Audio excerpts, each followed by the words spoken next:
बैठा है सोच रहा, एक विद्यार्थी करेगा इसके पास कोई काम नहीं ठलुआ है तो करे क्या, समय काट रहा है। एक व्यक्ति कह रहा बड़ा सा भजन गा रहे हैं, एक व्यक्ति कह रहा समय काट रहा है, एक व्यक्ति कह रहा सवेरे सवेरे दिमाग खराब कर रहा है, ध्वनि प्रदूषण कर रहा है। तो कहने वाला जैसा जिसका अंतःकरण है वो वैसा वैसा ही आपके प्रति अपने विचार व्यक्त करता है। ईश्वर प्राप्त है लेकिन फिर भी प्राप्त नहीं है, क्यों? क्योंकि अंतःकरण में दोष है। तो कल तक मैंने बताया था कि आपको विवेक प्राप्त करना चाहिए, सही और गलत दोनों तथ्यों को जान लेना चाहिए, उचित और अनुचित दोनों तथ्यों को जान लेना चाहिए, क्या गलत है क्या सही है, इसकी पहचान व्यक्ति को विचार पूर्वक कर लेना चाहिए। और जब पहचान हो जाए तो जो खराब है, जो त्याज्य है, उसको तुरंत छोड़ देना चाहिए और जो ग्रहण करने के लायक है उसको व्यक्ति को तुरंत ग्रहण कर लेना चाहिए। इसका नाम होता है वैराग्य। सच्चाई को जान करके स्वीकार कर लेना, बुराई को जान करके तुरंत छोड़ देना। तुरंत ना छोड़ पाना भी अविवेक है, अवैराग्य है। अगर आप किसी चीज की गलती को कभी को जान लेते हैं तो उसे आप तुरंत नहीं छोड़ पाते हैं, इसका मतलब आपके अंदर अभी तक वैराग्य हुआ नहीं है। शाम को पिया, पी करके आया, लोगों ने कहा मेरे भाई तू ये क्या उल्टे काम करता है, बिना मतलब में इतनी अच्छी जिंदगी तू अपनी जिंदगी खराब कर रहा है। चलो हमारे जैसे बहुत भाषण देने वाले मैंने सुने हैं।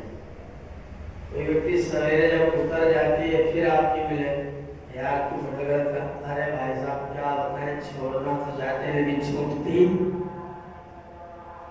इसका मतलब अभी ना तो विवेक हुआ है ना तो वैराग्य हुआ है।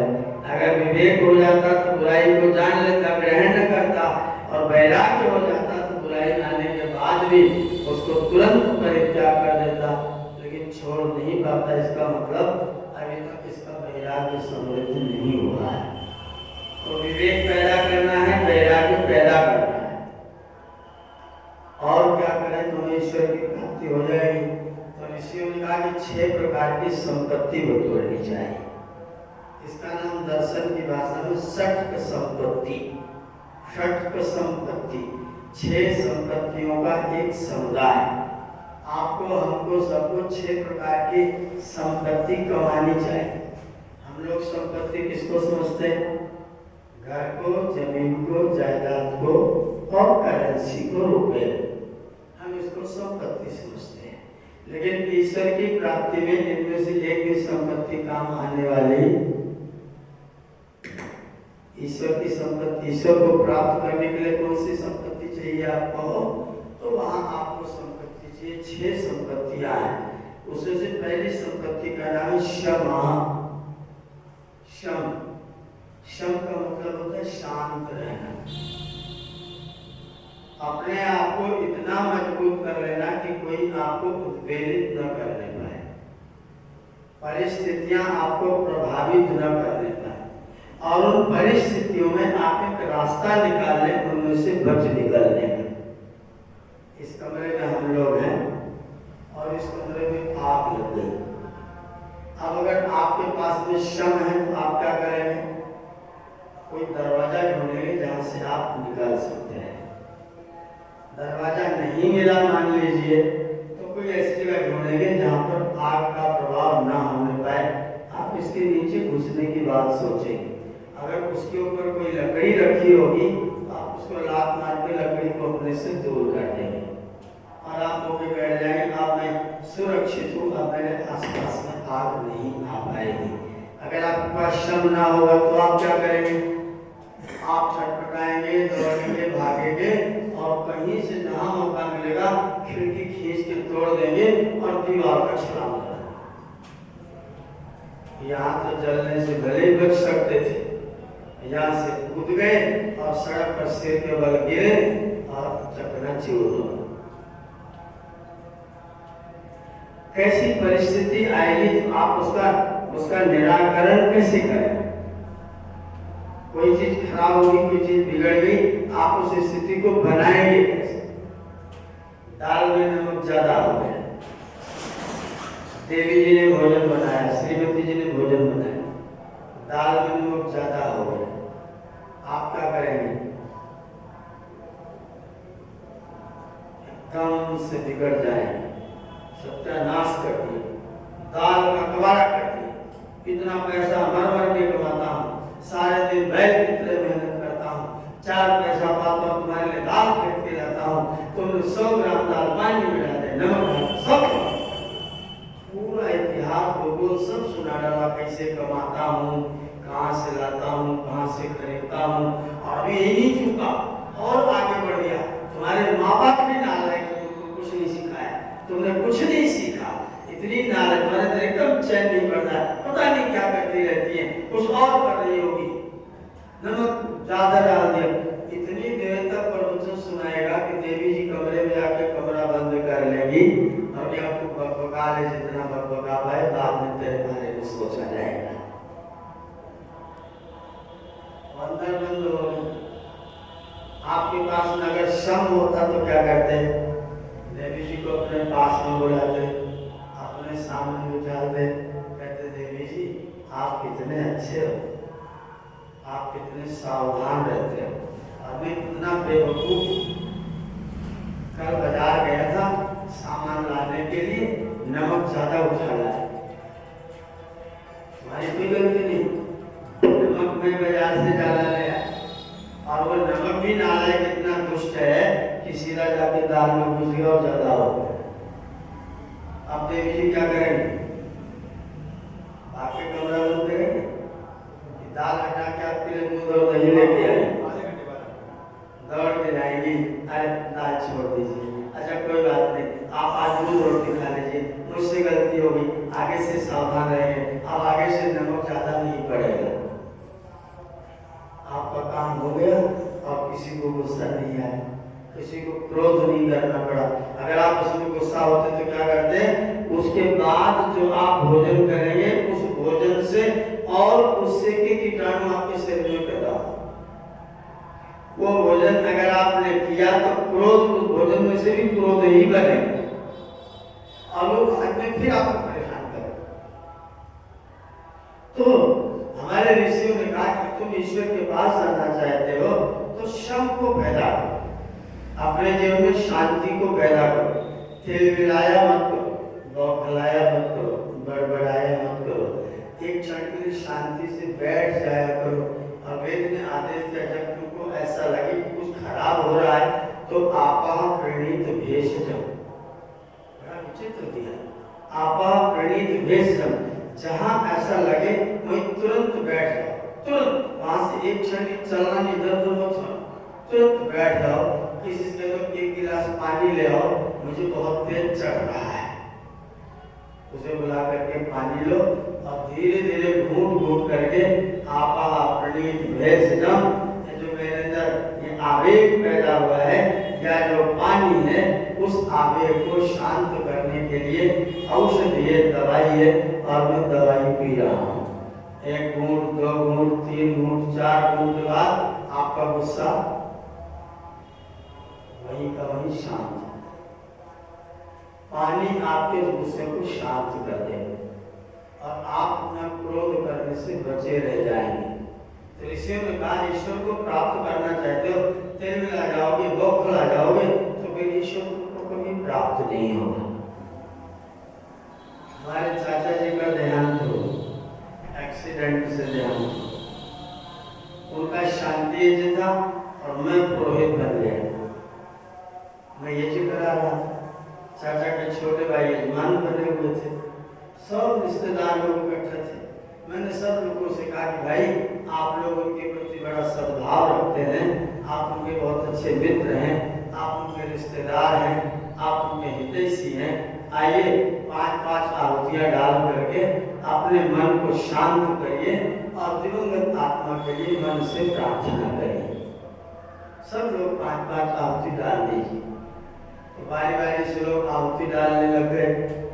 2-3 क्रम के बाद में उनकी धर्मपत्नी हमारी चाची जी जो अंदर थी, उनको मैंने कहा कि चाची को भी बुला लो। एक बच्चा गया चाची को बुलाने के लिए कि चलो आचार्य जी बुला रहे हैं। सारे बाल ऐसे भयानक विकराल होती हुई आई और मुझे इतना तेज डांटा, पूरा नाराज हो गए। क्यों बोलूं मैं?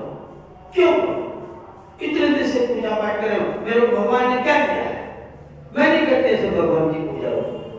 इतने दिन तक चढ़ाते, इतने माला जपते हो, इतने दिन से प्रार्थना करे, यही करने के लिए नहीं करते हो जाओ। मैं एकदम से संत है, मैं इनको क्या करूं? बड़ी नाराज, बड़े गुस्से, आहुति निकाल चली गई कमरे में। सब क्रियाकर्म हो गया, लगभग 2 महीना हो गया। एक दिन मैं जा रहा था अयोध्या, तो रास्ते में उनका आवास पड़ता है चौरी बाजार में। मैंने कहा चलो चाची से मिल लेता हूँ। मैं वहाँ गया तो एक महिला तो उनके बालों में मेहंदी लगा रही थी और दूसरी महिला उनके नेल पॉलिश लगा रही थी। बालों में डाई हो रही थी और नेल पॉलिश, एक लड़की बैठ के नेल पॉलिश लगा रही थी। मुझे बड़ी हंसी आई। मैं वहाँ जाके बैठ गया, मैंने चाची को प्रणाम किया। मैंने उनसे पूछा, आज से 2 महीने पहले जब चाचा जी नहीं रहे थे तो ऐसा लग रहा था कि अब दुनिया में कुछ नहीं बचा है। आज तो आप बालों में डाई लगा रहे, आज तो आपको नेल पॉलिश लगा रहे, ये सब क्या हो रहा है? तो उस दिन जब उन्होंने मुझे डांटा था, वाला सीन को ध्यान आया होगा, चेहरे पर बड़ा ग्लानि कैसा भाव बुझा। मतलब उसमें मेरा बहुत दिमाग खराब हो गया था, क्या बताऊं। मैंने कहा आपने उसमें 5 आहुतियां नहीं डाली तो आपने कितना गलत काम किया, आपको पता है? मुझे पता है कि आप कल ये काम करने वाले हैं। अभी कल नाती की बारात जाएगी तो आप ही नाचेगी, नाती की बारात जाते समय आप ही नाचेंगे। जो आपका दुख था सब कहाँ चला गया? चाचा जी अब आ गए हैं क्या? फिर रोने लगे, बोले नहीं मुझे माफ कर दो, मुझे उस दिन बड़ा दिमाग खराब हो गया था, मैं उस दिन पगला गई थी, मुझे माफ कर दो, मुझे ऐसा नहीं करना चाहिए था। मैं ये घटना आपको इसलिए सुना रहा हूँ कि जब ऐसा कोई क्षण आता है तो क्या हम ऐसा मानते हैं भगवान हमारे ऊपर कृपालु है? हमारे मन में बात है भगवान कृपालु है, हम सीधा भगवान को भी दोष देना शुरू कर देते हैं। हम उसमें भगवान को एक साधारण मनुष्य समझ लेते हैं। जैसे कोई व्यक्ति अपने स्वार्थ में कभी नाराज होता, कभी खुश होता है, हम भगवान को भी ऐसे ही सोचने लग जाते हैं। और जो भगवान को ऐसा सोचेगा वो कभी भगवान को प्राप्त करेगा? वो जब भगवान को ठीक से विवेक ही नहीं पैदा किया तो भगवान को प्राप्त कैसे करेगा? हर क्षण आपको ये भाव अपने मन में निश्चित करना है कि परमात्मा कभी भी मेरे लिए दुखदायी कर्म नहीं कर सकता, ईश्वर मुझे दुख दे ही नहीं सकता। ये विश्वास जब तक आपको दृढ़ नहीं होगा तब तक आप ईश्वर से हमेशा दूर बने रहेंगे। ईश्वर दुख नहीं दे सकता। अगर मेरे सामने कुछ प्रतिकूल परिस्थितियां आई, कुछ प्रतिकूल परिस्थिति आई है, तो जो प्रतिकूल परिस्थिति है वो ईश्वर ने नहीं दिया है। वो आपके जो कर्म के बीज बच गए थे, उन बीजों को जलाने का ईश्वर का एक प्रकल्प है, उस बीज को समाप्त करने का ईश्वर का एक प्रकल्प है। हमारे सामने जब प्रतिकूल परिस्थितियां पैदा होती हैं तो वो परिस्थितियां इसलिए आती हैं जिससे जो मेरे पुराने कर्म फल थे उनकी धुलाई हो जाए, उनकी सफाई हो जाए। जिस दिन आप ये बात निश्चय कर लेंगे कि परमात्मा केवल मेरा कल्याण करते हैं, उस दिन पता चलेगा कि अब आपके अंदर श्रम नाम की संपत्ति पैदा हो गई है। अब आपने शांत रहना सीख लिया है। नहीं तो आप ईश्वर को भी दोषारोपण करते हैं। विवाह कर लिया, अपने प्रेम से विवाह किया, विवाह करते समय जाकर के पसंद किया, 3 बार देखा और पिताजी को तो पता भी नहीं, जब से देख के आया तब से नित्य 2-2 घंटे मोबाइल पर बातचीत करता है, रोज बात होती है। विवाह हो गया, पिताजी बारात में चले गए, लौट के आए, दूसरे दिन पत्नी ने कोई गलती कर दी, अब वो दोषारोपण किसके ऊपर? पिताजी के ऊपर। आपने पिताजी, तुमने मेरा तो सत्यानाश कर दिया, नालायक लड़की मेरे घरे तुमने बनवाया। बाधी किसने थी? आगे आगे बढ़ करके बात कौन कर रहा था? देखने 3 बार कौन गया था? रोज बतियाता कौन था? हम। और गलती किसने की? हम ये नहीं सोच पा रहे कि मेरा पिता मेरा कल्याण क्यों करेगा, मेरा पिता मेरे लिए गलत क्यों करेगा। अगर लड़की गलत आई, मेरा विवाह गलत महिला से हुआ, तो महिला भी मेरे ही कर्मों का फल है। मैंने उसे बोया था, जो मैंने बोया था वो बीज मेरे लिए आकर के उगा है। किसी स्त्री के साथ आपका विवाह हुआ है, किसी पुरुष के साथ आपका विवाह हुआ है, तो उस विवाह में आप दोनों का रिलेशन है, इसलिए वो रिलेशन है। उसमें किसी पिता का किसी माता का दोष, लेकिन हम क्या करते हैं? हम सारा कसर दोष माता पिता पर पढ़ना शुरू करते हैं, और अपने माता पिता पर ना मर पाए तो उसके माता पिता पर मरना शुरू करते हैं। तेरी अम्मा नालायक है, तेरे बाबूजी एकदम बदमाश, तुम बहुत नालायक लोग, पता नहीं तेरी अम्मा ने तेरे को क्या सिखाया है। अब गलती बहू ने की है और गाली किसको पड़ रही है? अम्मा को पड़ रही है। इसका मतलब आपके अंदर श्रम नहीं है। ये जीवन के व्यवहार में हमको आपको श्रम लाना पड़ेगा। जब श्रम आपके जीवन के व्यवहार में आएगा, तब आप ईश्वर के निकट हो जाएंगे। अगर आप दूसरे पर दोषारोपण करेंगे, इसका मतलब आपके पास में श्रम नहीं है, और बिना श्रम की संपत्ति अर्जित किए आप कभी भी ईश्वर के पास में नहीं आ सकते। आपको स्नान करने के लिए जाना है, ठंड का महीना है, ठंड का महीना है, नहाने के लिए जाना है। गैस पर पानी गर्म करके नहाया जा सकता था, लेकिन गैस 1000 की आती है, 1100 की आती है। गैस बहुत महंगी है, हम पानी गर्म करने में गैस नहीं खत्म करेंगे। फिर दूसरा विकल्प सूझा, लाओ हीटर पर कर लेते हैं। हीटर देखा तो सवेरे का टाइम है, बिजली वालों ने लाइट ही काट दिया है। गैस महंगी है, बिजली कट गई है, लकड़ी से धुआं होता है। अब ठंडे पानी से नहाने पहुंच गए, 1 लोटा पानी डालने की हिम्मत नहीं पड़ रही है, पानी को भी गरिया रहे हैं, ठंड को भी गरिया रहे हैं, बिजली वालों को भी गरिया रहे हैं, गैस महंगी कर दी प्रधानमंत्री मोदी जी को गरिया रहे हैं, और 1 लोटा पानी नहीं डाल पा रहे। क्या स्थिति है? आपके अंदर श्रम नहीं पैदा हुआ है। श्रम होता तो, अरे हम किस लिए कमाते हैं? गैस महंगी तो महंगी है, मेरा पैसा देश में जा रहा है ना, मेरे पैसे से देश की सड़कें बनती है, तो मैं क्यों नहीं 10 रुपया गैस के लिए दे दूंगा? मैं बिल्कुल गर्म करूंगा। बिजली कट गई कोई बात नहीं, मैं लकड़ी जला लूंगा, लकड़ी जला के पानी गर्म करके नहाऊंगा, और नहीं तो क्या फर्क पड़ता है? तो देखो गंगा जी में जाके जाड़े के महीने में लोग डुबकी लगाते हैं, मैं 1 लोटा पानी घर में नहीं डाल पा रहा हूँ, कितना भी कमाऊं। ये हर हर गंगे पार्वती, जो ना नहाए उसकी क्षति। 2 लोटा पानी डाले और शरीर को तरोताजा कर लिया, उसके घर चले आए। अब आपके अंदर श्रम है।